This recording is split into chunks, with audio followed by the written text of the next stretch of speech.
Lee turned to the main screen. How big? Before the operator could answer, space tore open in a massive fold. An Imperial battleship emerged, followed by another, then another. Soon, dozens of massive warships filled the view screen. Battle stations, ordered Commander Lee. Prepare for emergency fold. The Blackstar's engines hummed as it prepared to jump away from the overwhelming force. Before they could activate the quantum drive, a transmission came through. "Human vessel," came a voice. "This is Admiral Han of the Imperial 7th Armada. The Empire has tolerated your defiance long enough. Surrender now or face destruction." Commander Lee straightened her uniform. "This is Commander Lee of the U.S. Blackstar. Earth does not surrender to threats." There was a pause before Admiral Han spoke again. "Commander Lee, I offer you one chance. I have 500 ships under my command, each capable of destroying your planet. Your courage is admirable but misplaced." "Perhaps," Lee replied. "But you should know that we've been busy since our last meeting with Imperial forces." As if on cue, space distorted around the Imperial fleet. 10 human ships emerged from quantum folds, each based on the Blackstar design. They were smaller, but carried the same advanced technology. Admiral Han watched from his bridge as the human ships took formation. "Impossible," he whispered. "They've built an entire fleet in weeks." The first shots came from an impatient Imperial captain. Energy weapons lashed out at one of the human vessels. Its shields flared, absorbing the attack before returning fire with devastating precision. "All ships, defensive pattern Omega," ordered Commander Lee. "Target their weapons systems only. Show them what humanity can do." As the battle began, news traveled faster than light across the Empire. On 1,000 worlds, oppressed species heard that humans were fighting back and winning. The seed of rebellion, planted by humanity's defiance, began to grow. The Empire had ruled for 10,000 years. But something was changing in the galaxy. The Imperial Armada darkened Earth's skies. Thousands of warships filled near-Earth space, their hulls blocking out the stars.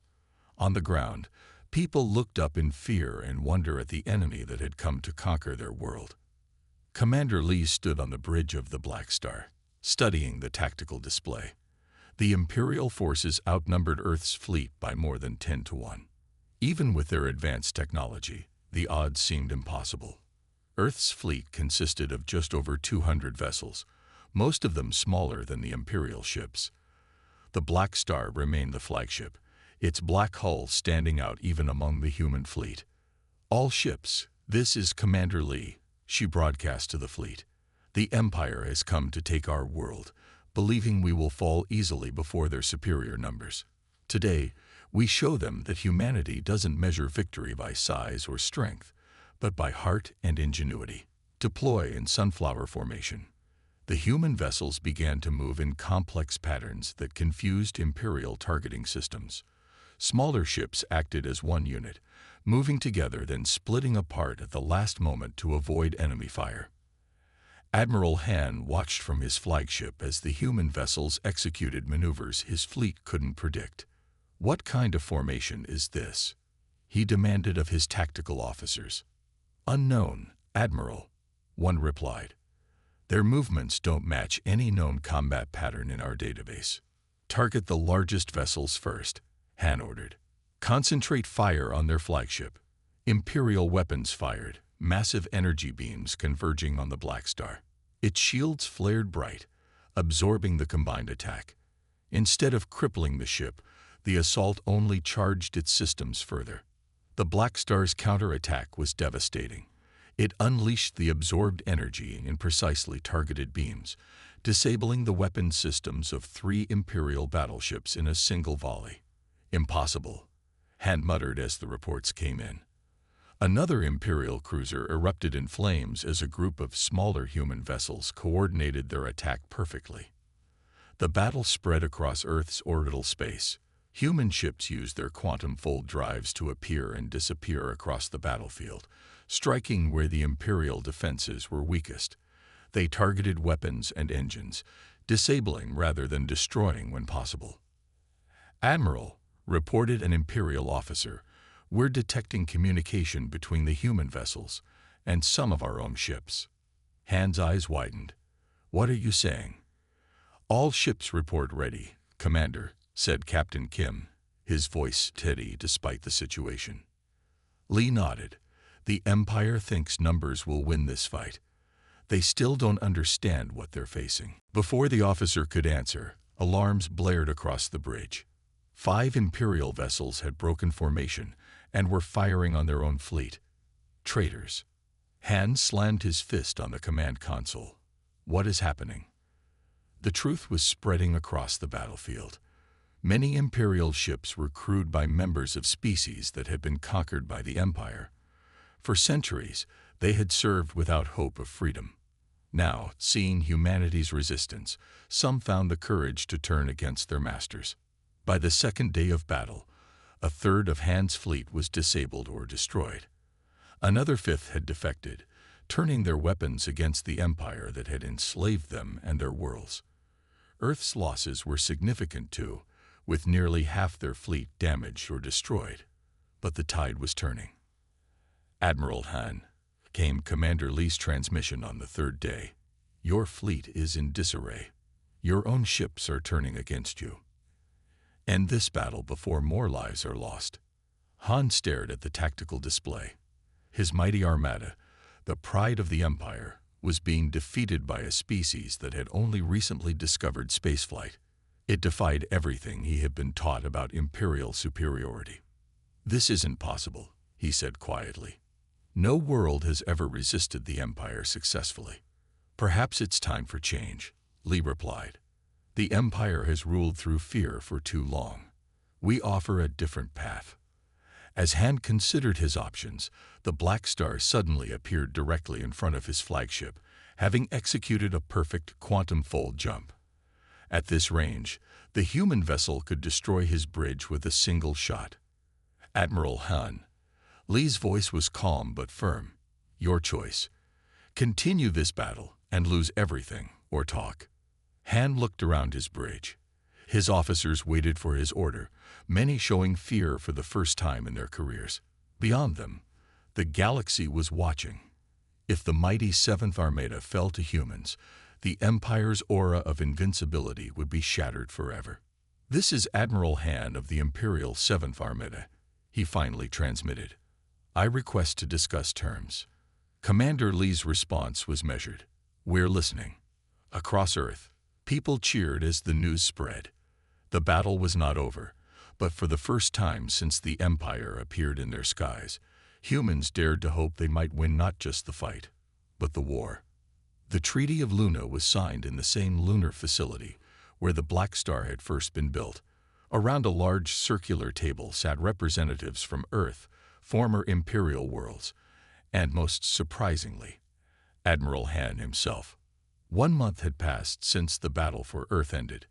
The Imperial fleet had retreated, but not before Admiral Han had made his historic decision to defect to the human side. Now he sat among those he once considered enemies, his knowledge of Imperial tactics and technology proving invaluable. "The document is ready," announced General Park, displaying the treaty text on the room's main screen. "The Stellar Cooperative is officially formed." Commander Lee read through the final text. The treaty established an alliance between Earth and 27 former Imperial worlds. Each would maintain its independence while joining forces for mutual defense and scientific advancement. It was everything the Empire was not, a partnership of equals rather than a hierarchy of masters and slaves. "The Empire has ruled through fear for 10,000 years, Admiral Han told the assembled delegates. "Delegates, I served that empire faithfully, believing our dominance was the natural order. The humans have shown us another path." Outside the facility's windows, ships from a dozen different species floated in formation alongside human vessels. Many bore the scars of the recent battle, proud marks of their fight for freedom. "Will the Empire accept this treaty?" asked one of the alien representatives, a tall being with crystalline skin. "No," Han answered honestly. "Emperor Choi will see this as the greatest betrayal in Imperial history. He will send more fleets. He will never stop trying to crush this rebellion. Commander Lee stood. Then we'll need to be ready. The Blackstar technology is being shared with all members of the cooperative. Together, we're stronger than any fleet the Empire can send. The signing ceremony was broadcast across Earth and to all allied worlds. As each representative added their name or mark to the treaty, cheers erupted from billions watching. For the first time, species that had been conquered and subjugated for centuries tasted freedom. Later that day, Commander Lee stood at the observation deck once more, watching the diverse fleet assembled above the moon. Ships of all shapes and sizes flew in formation, practicing the innovative tactics that had defeated the Imperial Armée. "We did it," said Captain Kim, joining her at the window. He looked different now, confident, seasoned by battle, yet still carrying the same determination in his eyes. "We've only just begun," Lee replied. "The Empire still controls thousands of worlds. There are billions who still live under Imperial rule. And they're waiting for us," Kim nodded. "The communications we've received from across the galaxy. So many are ready to join us if we can help them break free." Lee turned as Admiral Han approached them. The former Imperial commander had adapted quickly to his new role, his knowledge of Imperial weaknesses proving crucial to their planning. "The first Liberation fleet is ready, Commander," Han reported. 10 ships, including the Blackstar. We've identified 3 systems where resistance movements are strongest. "Good," Lee replied. "We leave tomorrow." That evening, as Earth rotated beneath them, Commander Lee addressed the crews of all ships in the Liberation Fleet. Her face appeared on screens throughout the vessels, her words translated into dozen different languages. "Tomorrow we take our first steps beyond defending ourselves. We begin liberating worlds that have known only oppression for generations. Many will not understand at first. The Empire's control runs deep, but we bring something the Empire never could: hope." The next morning, the Blackstar led 9 ships into the quantum fold. As they vanished from Earth's sky, people around the world watched through broadcasts. Children pointed to the stars, now knowing what lay beyond. Scientists worked day and night, combining human innovation with alien technology. Defense systems grew stronger each day. On distant Imperial worlds, rumors spread about the humans who had defeated the mighty 7th Armée, about a dark ship called the Blackstar that could not be destroyed, about an alliance of free worlds where no species ruled over another. Emperor Choi raged in his palace, ordering fleets to crush the rebellion. But his orders were met with hesitation now. Doubt had entered the Empire for the first time in millennia. If humans could resist, why not others? As the Blackstar emerged from its quantum fold near the first world scheduled for liberation, Commander Lee stood on the bridge. An Imperial garrison orbited the planet, its ships already moving to intercept. "All ships, battle formation," she ordered calmly. "Remember, we disable, not destroy when possible. These people will be our allies soon."